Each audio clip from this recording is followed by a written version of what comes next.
Assalamualaikum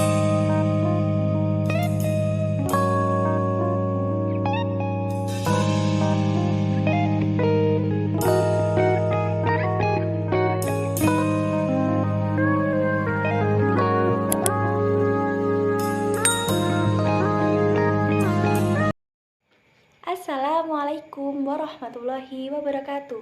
Selamat pagi anak-anak. Bagaimana kabarnya hari ini? Alhamdulillah, luar biasa, Allahu Akbar.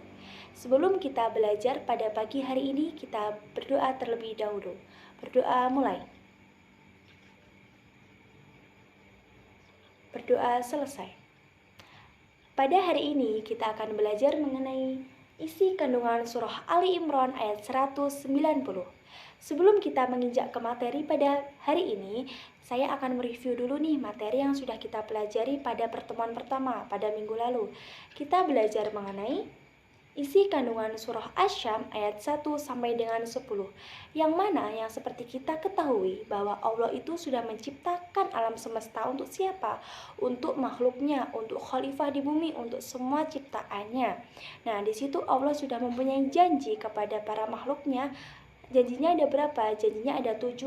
Yang pertama, janjinya itu mengenai Allah sudah menciptakan bulan, dan yang kedua Allah sudah menciptakan matahari, yang ketiga Allah sudah menciptakan adanya siang dan malam, yang kelima Allah sudah menciptakan adanya langit, bumi, dan yang ketujuh Allah sudah menciptakan adanya jiwa manusia.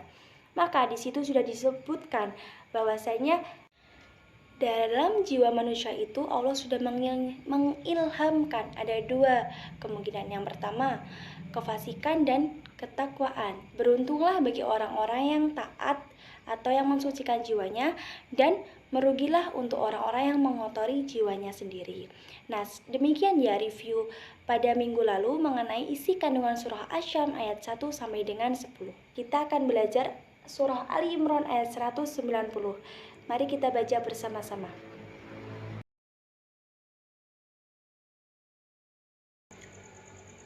A'udzu billahi minasy syaithanir rajim.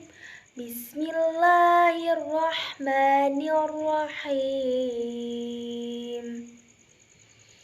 Inna fi khalqis samawati wal ardi wa ikhtilafil laili wan nahari la ayatil li ulil albab. Shadaqallahul azim. Sesungguhnya dalam penciptaan langit dan bumi dan pergantian malam dan siang adalah tanda-tanda kebesaran Allah bagi orang-orang yang berakal. Quran Surat Ali Imran ayat 190.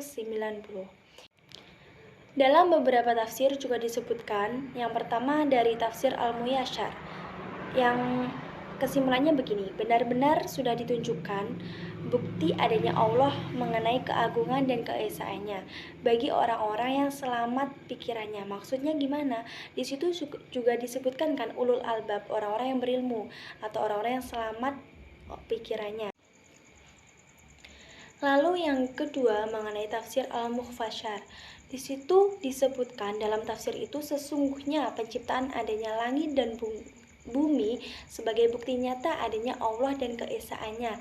Di situ Allah yang patut disembah dan hanya Allah yang harus disembah. Yang ketiga mengenai tafsir Al-Wajiz. Tafsir ini juga menjelaskan mengenai asbabun nuzulnya surah Ali Imran, yang mana sesungguhnya penciptaan langit dan bumi itu dilakukan secara rinci. Adanya panas, malam, dingin, lama, singkat, dan Allah menciptakannya ini secara rinci dan mengikuti peristiwa-peristiwa lainnya secara jelas juga.